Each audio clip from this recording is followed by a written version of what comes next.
And obviously, that game against the 49ers was heartbreaking for a lot of Packers fans, not the result that anyone wanted. A very good game for about 50 minutes, and that is something that shows up on film as well. They played very well, they schemed very well, they had a lot of openings, but in the end, this San Francisco defense is going to step it up at the very end of the game. They are going to play very well, and I think part of that has to do with, the situations that they were in at the end of the game. They were allowed to play aggressive. And also, you have the loss of Zach Tom, which I will look at in the film as well, kind of seeing what happened to him and why he didn't come back into the game. And then, we'll look at the poor decisions at the end of the game by Jordan Love and some of the things that he can work on going into his second year as a starter in Green Bay. So let's dive into the film. I also want to say that I probably sound a little bit sick. I didn't have a post-game reaction because I was basically dying from the flu, but I'm here to bring you content anyways about the Packers offense, and then later I should have the Packers defense uploaded as well. So stay tuned within the next, day as well for that defense, and then we'll talk about a little bit more after the film. All right, just to start out, I want to talk about these two linebackers, Warner and Greenlaw, probably the best tandem in the NFL. And, you're going to see this throughout the film that both of these guys are just very, very good players. However, they do have a tendency to over pursue a little bit. And that is something that you'll notice on this play in particular. You're essentially going to have a toss play to the outside here. And you're going to see that you don't have any blockers on the side of Runyon or on the side of Jenkins. So because there's nobody there, they're going to be able to move directly to the second level. Myers is going to have to take the DT because he is to the right of him. So that is play side. Obviously, Armstead, if he gets through, it's not the end of the world because it is a pitch play. And then you're also going to have Jenkins, who has nobody directly to his right. So he is going to be able to move up to that second level as well and take out those linebackers. So with Warner flowing too far, he's going to be able to be taken out of the play. And then the guards are going to be able to take out Greenlaw on the second level. Good force by number 2 there to force him upfield. And then Jones is going to do a good job of cutting upfield. So focus on 54 there. Motions out. Watson's just going to kind of push him out and essentially let him go to the outside. And then number 2 is going to kind of force Jones to cut back up. He does a good job of setting the edge. But you're going to see it also with Jones' vision. He can cut back behind this. He can see the way the play is happening. And you've got 2 guards on Greenlaw. And then Chase Young just does a good job of coming backside to make contact, and Jones gets a few yards. Next play here is just kind of a block that Kraft tries to lay on Bosa. Comes after a play where he successfully blocked him, so I'm not surprised that Bosa wins this rep. But you can't consistently ask Tucker Kraft to win this block in the run game. I mean, he's on the outside shoulder right now, so he should be able to get a block. But as soon as that motion happens, Bosa shifts into that C gap and is going to be able to just blow up the play. There's no way that Kraft is going to be able to cross his face and stop him there. All right, here we're just going to draw up the routes from left to right. So we've got Wicks on the top. He's just going to be doing kind of a drag over. And then we've got a corner route by Kraft. Then we're going to have a motion out of the backfield, which is going to be kind of a corner route, red zone corner to the halfback. And then you're going to have essentially a double dig on the inside where it's going to be a little bit more of a curved route by Reed, and it's going to be a sharper route by Dobbs. That's to try to create a little bit more separation on the inside. But we'll watch this play out real quick. There's the motion. And then here is the throw. So you can see Reed in the middle. He's occupying one of the safeties. And then Dobbs is essentially created enough separation. So this should be a very close contested catch, especially if he flattens this out a little bit. And when we do see the ball get there, we're going to see Ward is just going to make a nice play. That option there to the corner is not there, right? So I don't think Jones is going to win that against their nickel corner. And then, other places around the field, it's not really the best spot. So on third down, I think that throw to Dobbs is the right place to go. Ward just happens to make a nice play. So now watching it from the end zone angle, obviously we got our motion in the LaFleur offense. They're double mugging with the backers, so one in each gap, showing a little bit of pressure. Doesn't get fooled. They both drop out and still throws a strike that is unfortunately broken up by Ward. This one is just going to be an early miss by Love. Not much to see here. Just overthrows Musgrave. So I'm not really sure why this happens. He throws it up and behind as if he wanted to throw a back shoulder, but he's got leverage essentially on Warner here. So if you just continue that throw to the sideline, maybe he was afraid of that defender that was in the flat and he didn't want to lead him into him. But it just doesn't make much sense here for him to kind of throw and maybe throw it back shoulder. Because even this pass here, it just doesn't look like he's going to be able to stop and make that adjustment. And there wasn't really much pressure in order to make that throw. Here we get to see LaFleur get a little too cute sometimes with his double motion. I did expect a little bit of this double motion. We know that LaFleur loves his motion, trying to redirect the defense. But in this one in particular, you're going to have Reed that's going to double motion from one side of the field and then back to the other side of the field and get the ball. And the defense, you've got these linebackers. You watch them at the snap and see where they go. But they are not even fooled by the shift, the initial shift, right? So we're going to watch this shift. And you've got the Will that's essentially going to be stepping up there. And he's not even going into a coverage alignment, so you can see that it's going to be some sort of zone coverage on the back end because there was no shift in coverage. Then the motion comes back over, and it's going to be this handoff. And the backers, they're just keying the backfield. So you've got Warner that's keying Patrick Taylor. You've got Greenlaw who's reading Walker here. And these linebackers do a very good job of reading their keys and making plays. They have very, very good instincts, and you're going to see that here. Already at full speed, moving downhill, making a play on Reed. You'll see it from the end zone angle here. Look at where Warner and Greenlaw are looking. They're looking at their keys. They're not even fooled by the motion at all. They see the movement of the running back. They see the movement of the tackle. Both of them are moving horizontally and moving downhill and there to fill the gap. So just excellent linebacker play by the 49ers. And here we've got a nice route by Dobbs. So Dobbs here at the bottom of your screen. He is going to beat this outside leverage by Ward. So you can see outside leverage again, breaks out. Ward slips down, Dobbs open and breaks it downfield for a huge gain. So we'll bring it back to the start just to kind of look at the route. So nice release. Obviously, it's a free release for him there, and he takes him inside. Then he breaks vertical, and because Ward is already moving to the inside, as soon as he tries his outbreak, you've got some contact there.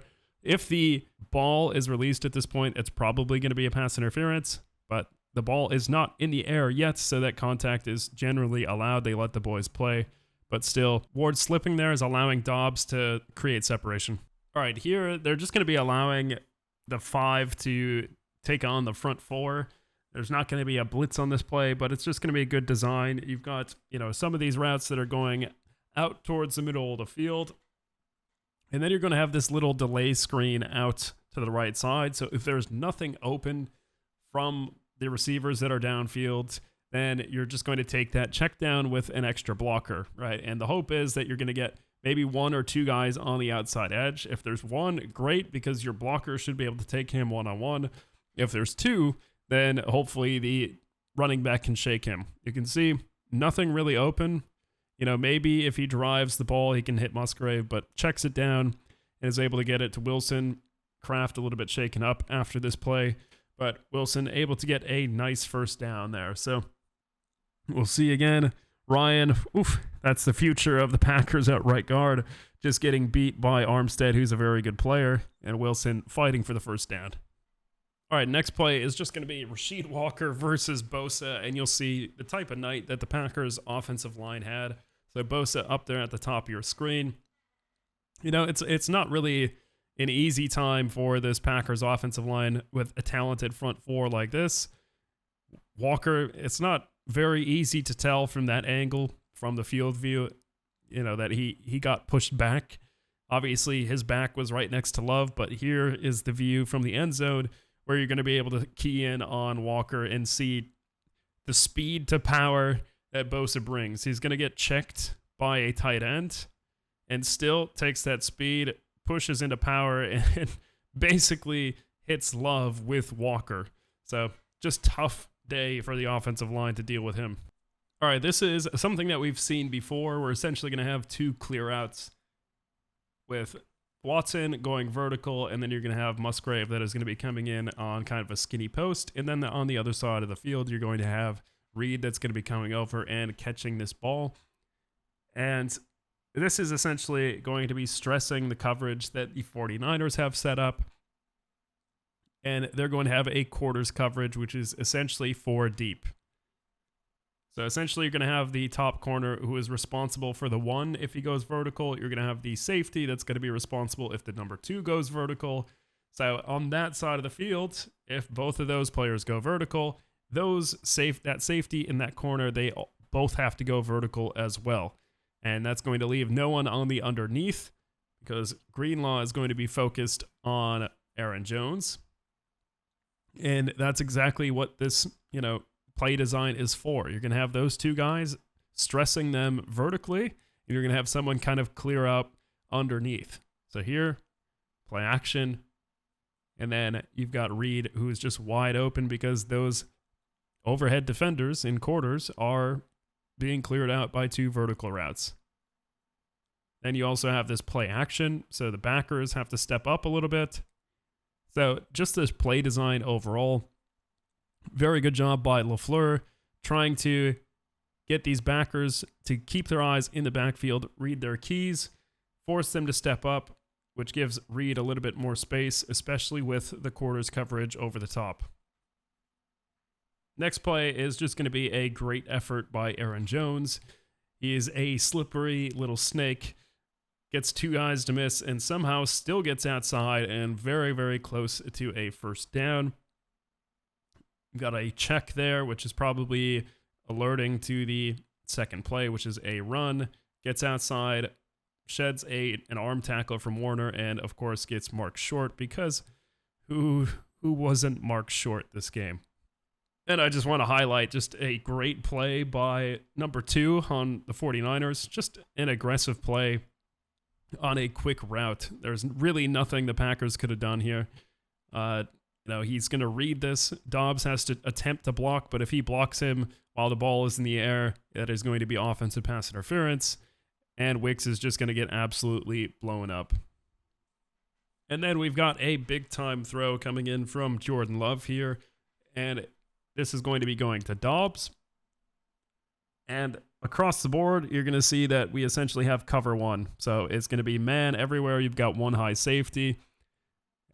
So you've got cover 1, man press coverage across the board. You're going to have 1 hole defender. That's something that I talked about in my preview is the 49ers in third down situations. They love to go cover 1 with a hole defender, and he's usually Greenlaw.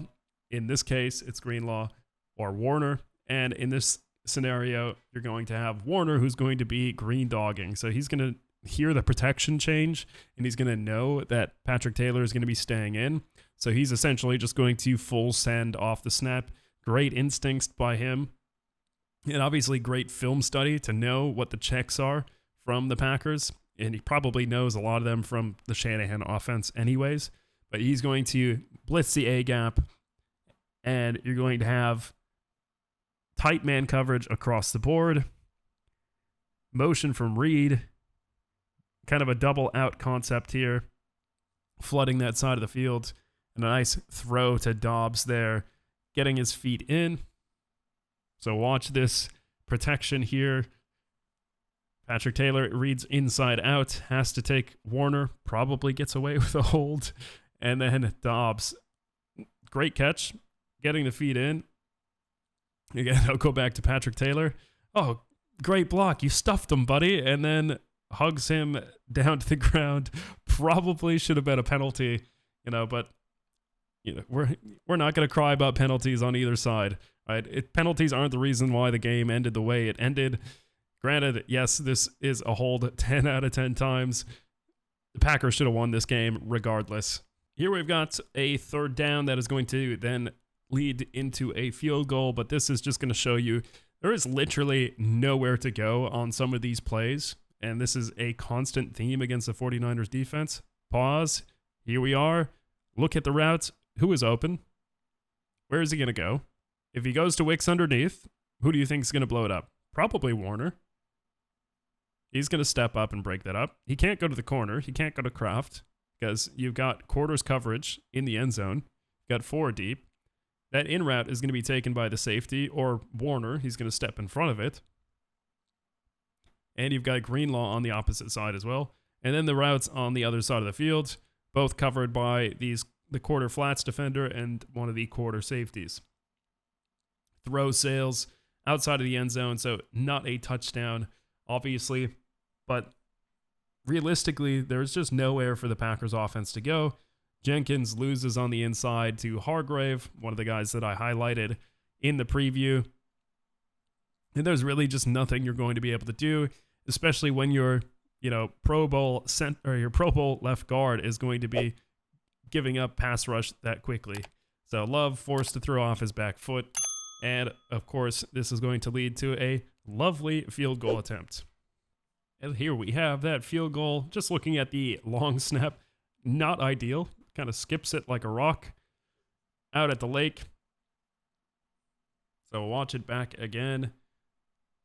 A very low snap, bounces off the ground. Whelan has to catch it, recovers. Carlson adjusts his step and is still able to knock it through.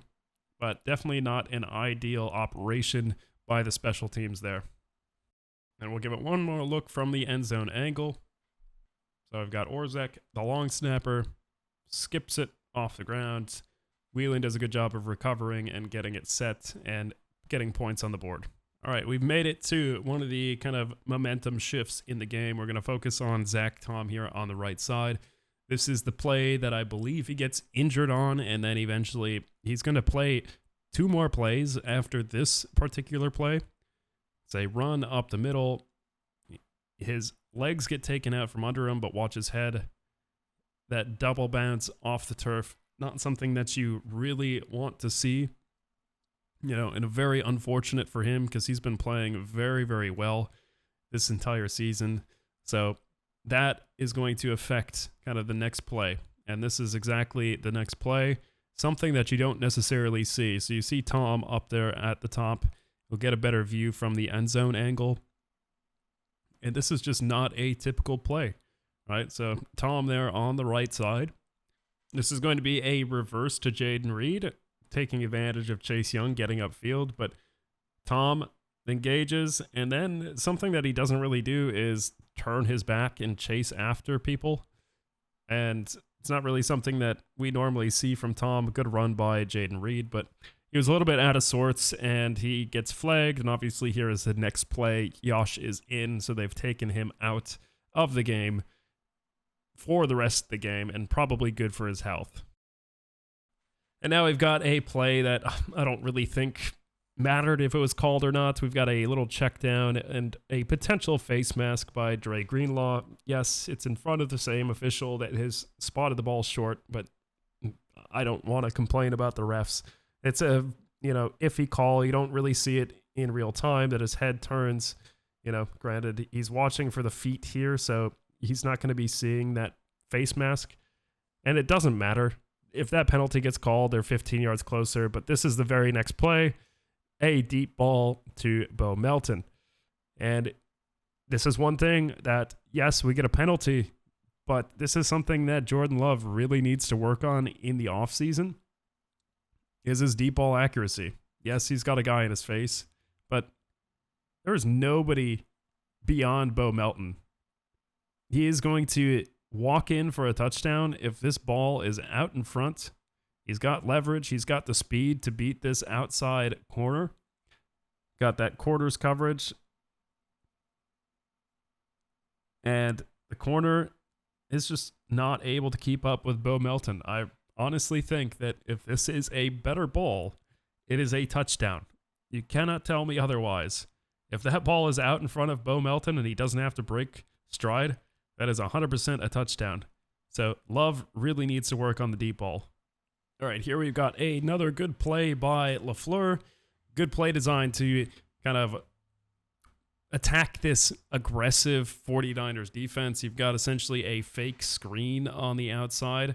So Bo Melton is obviously the one that scores here, and he's going to fake as if he's going to be blocking for a smoke screen or bubble screen, and then he's just going to head upfield. So he does a good job with a delayed release and getting up over the top while Wicks kind of does this little smoke screen. And you're going to see this, what it does to the defense. So that arm action there, and then the slip of Gibson there. And, you know, Gibson slipped because he was moving up to make a play. Yeah, the two other defenders trying to make a play on this screen because the Packers have shown it over and over, and Melton is just going to go over the top for an easy layup by Jordan Love. And the other thing I want to look at is the hand placement. So this little kind of pump action. If you look at elite defenders, they really try to key in on the hand. If the offhand comes off the ball, generally a quarterback is going to be throwing it. So boom, takes his hand off the ball. They are assuming that he is going to be throwing it, and that's as good as a pump fake. So that got 3 defenders to move forward, try to make a play, and you get an easy touchdown from it. All right, next we're going to focus on Yosh, and obviously some good poise by Jordan Love here standing in. It is not easy to block Bosa, and you're going to see the move that Bosa puts on Yosh. Speed upfield, counter spin, and Love has this guy bearing down in his face, drives the ball to this kind of basic route in the center of the field. And Warner expects the ball to come out fast because he sees his defense make that move. So he cuts in on Reed, which gives just enough space to get the ball behind him to Dobbs, who is cutting inside with that basic route. Going to be just enough of space. And then he makes a contested catch with Ward on his back. So very good job by Dobbs. He is kind of emerging as this receiver who is reliable with those contested catches. Jordan Love taking a shot, Bosa bearing down, able to get a nice completion there. All right, now we've got one of the touchdowns to Kraft. So this is just going to be a good rub route by Wicks. So within 1 yard of the line of scrimmage, you are allowed to make some contact. So Wicks is essentially just going to run a little spot route. He's going to sit here, make contact with the defender, and then you're going to have Kraft leak out. So you're going to have plays back-to-back that are like this. And essentially, you know, this is allowed.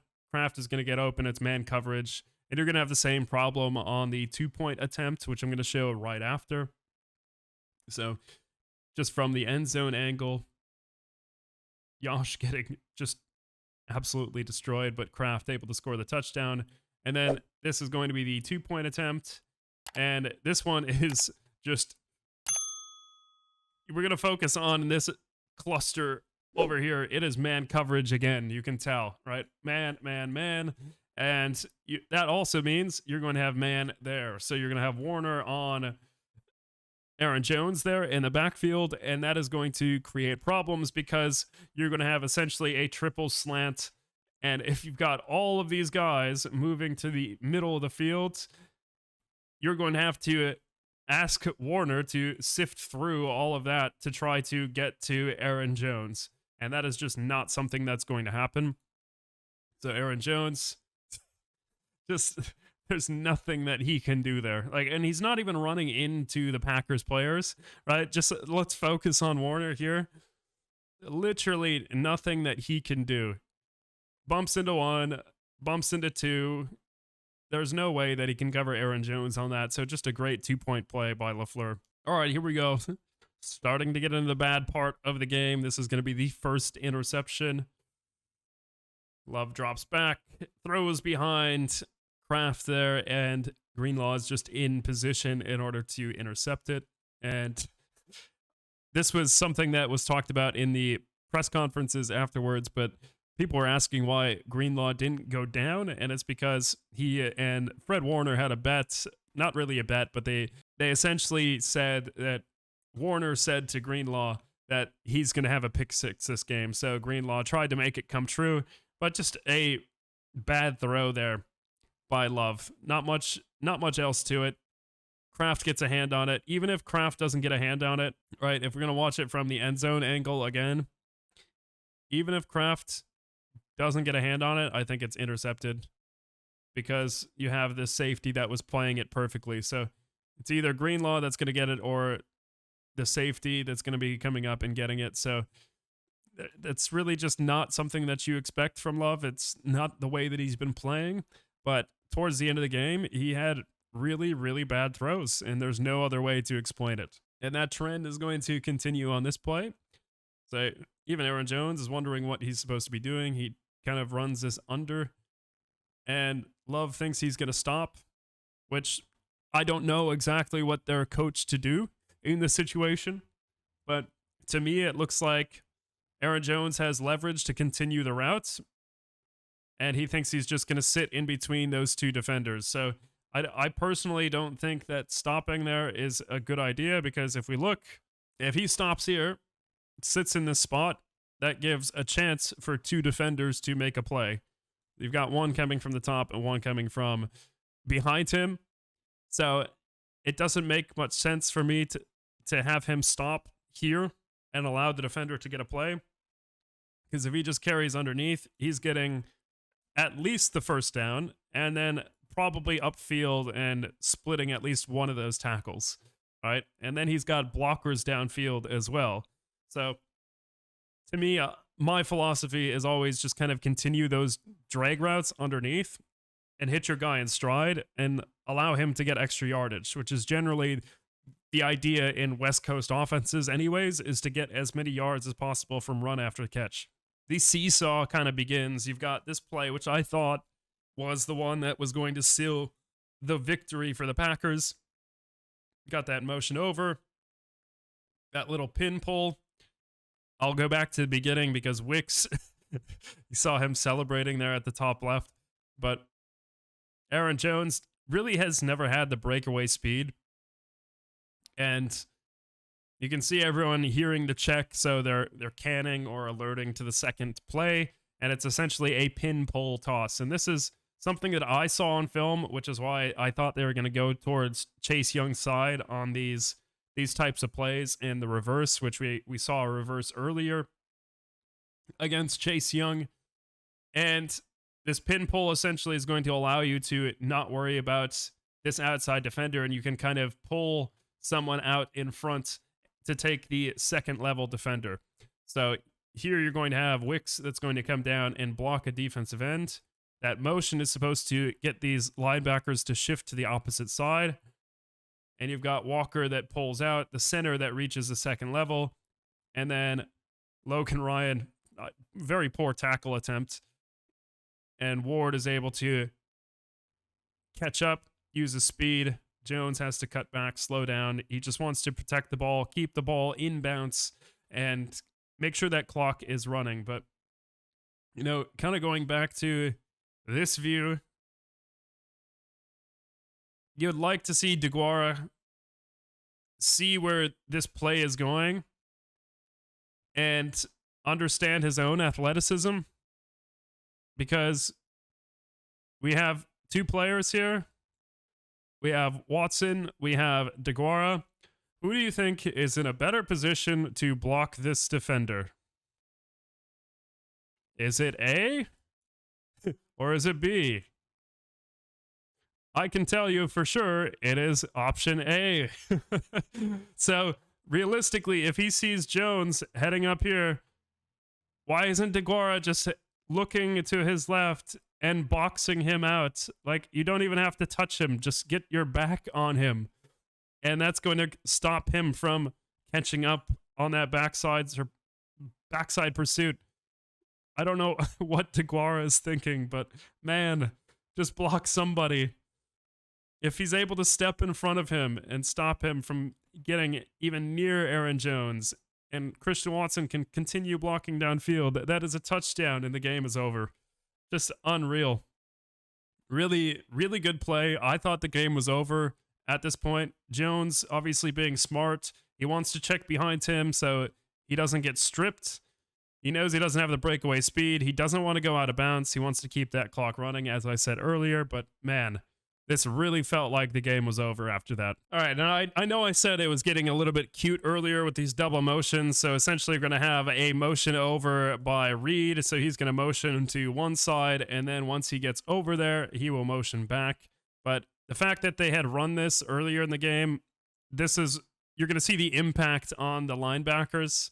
So watch all of them on the second motion, so now Reed's going to motion back, but you're going to see all of these guys that are going to go with him because they've already shown that jet sweep earlier in the game. So even if a play doesn't work early on, it still has an opportunity to help. And that's essentially what's going to happen here. Everyone's going to follow that direction, and it's going to open things up for Wilson on the outside. And it's just good play design and a good job of sticking to the game plan, even if it's not something that is intended, and a nice little hurdle there. So Wilson did a good job here of obviously following his blocks and then bouncing it out. So it's essentially an inside zone, and he sees the backside is all kind of bottled up. So he goes out and makes a strange business decision to hurdle over an NFL player. Then these last couple plays, there's not really too much to point out. It's just there's nowhere to go. It's just excellent coverage, good matches by the San Francisco defense. We're just going to go back to the other view here. I want you to tell me who is open. If we look at all of these points, who is open? Watson isn't open. He's got two guys. You want to try to throw to Reed? No, that's not going to happen. You want to try to throw to Jones on the other side of the field? Not going to happen.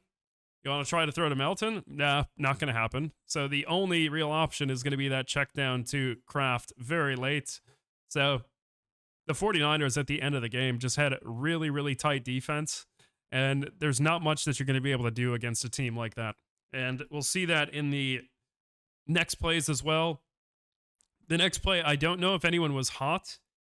Hot meaning having their route change based on the blitz, right? So you do see an audible here at the beginning. Love is changing something at the line of scrimmage. They know that the ball is going to be snapped very soon, but you're getting a pressure look, right? So you've got the pressure that is all being shown, right? You've got that double mug again, so a backer in each of the A gaps. You essentially have a cover zero look, right? So you've got man coverage, which is a little bit off because they have a little bit further to go. And they're going to play essentially a catch technique for all of these. Adjustments are made. We've got one which is essentially going to spy and one that's going to be dropping out. So that makes the read a little bit more difficult.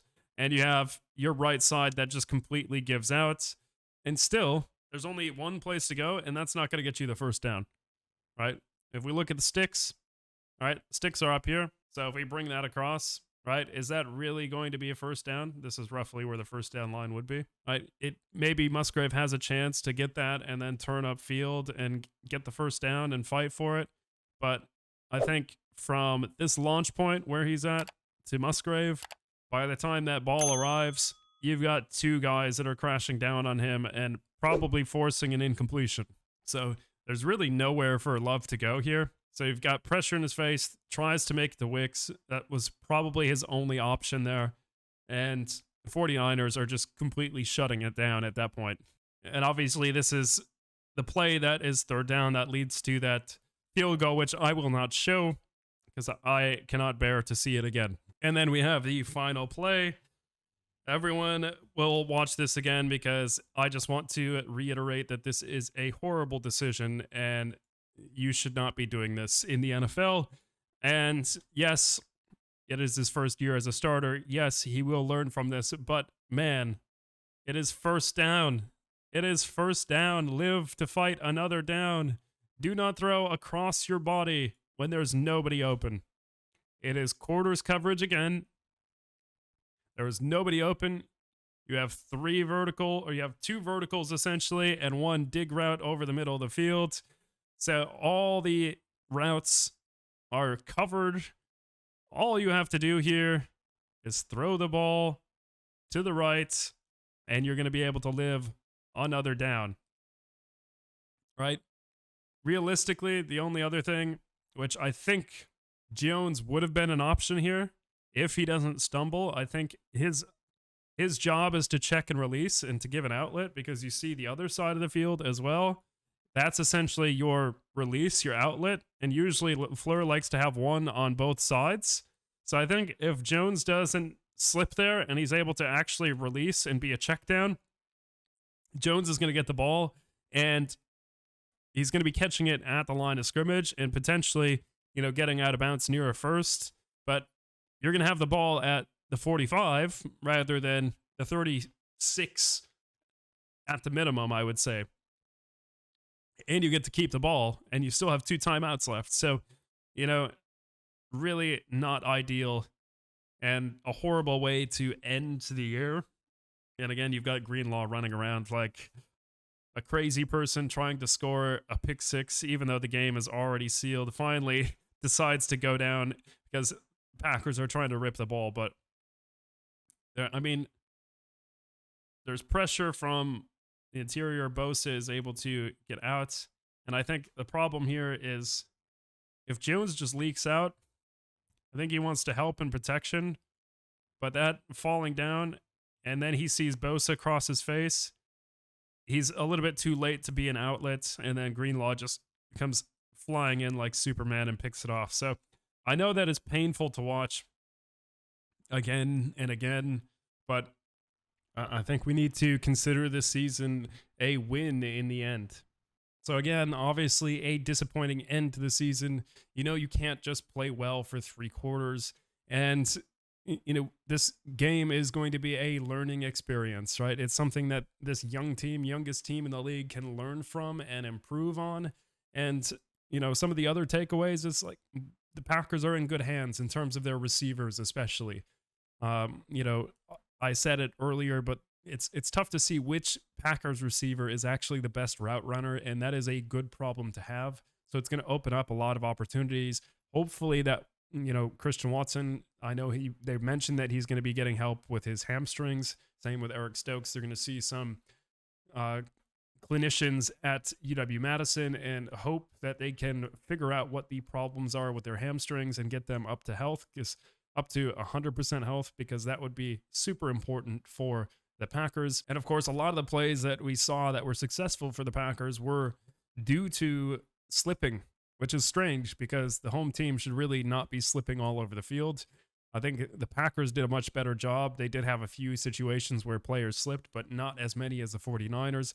So even though the game was close, it could have gone either way in a blowout, depending on, the footing of certain players. So I'm excited to see next season. Obviously, we have to move into the off season now, so I won't have any more film reviews for the rest of the year outside of the next video that I'm going to release, which is the defensive review. So if there are any players that you want me to look at for the draft, I'm going to start looking at players that the Packers could potentially take, some players that fit their system and, the spots where they're drafting. So I want to look at some of those collegiate athletes and see how they would fit in Green Bay, any players that I might like as well. And of course, any educational content as well, whether it's just the basics, whether what's a 3-4 defense or what's a 4-3 defense. So going from the basics of football to, NFL schemes. So if there's any type of educational content, any things that you want to learn about in the NFL or just basics of football, let me know what you guys want to learn, and then I can try to make videos on that as well throughout the off season. So I've got plenty of ideas myself, but definitely want to help out you guys in stuff that you want to learn about. So thank you guys for watching today, and I will see you guys in my next video, which is the defensive breakdown. And as always, go Pack, go, despite ending the season in a way we didn't want.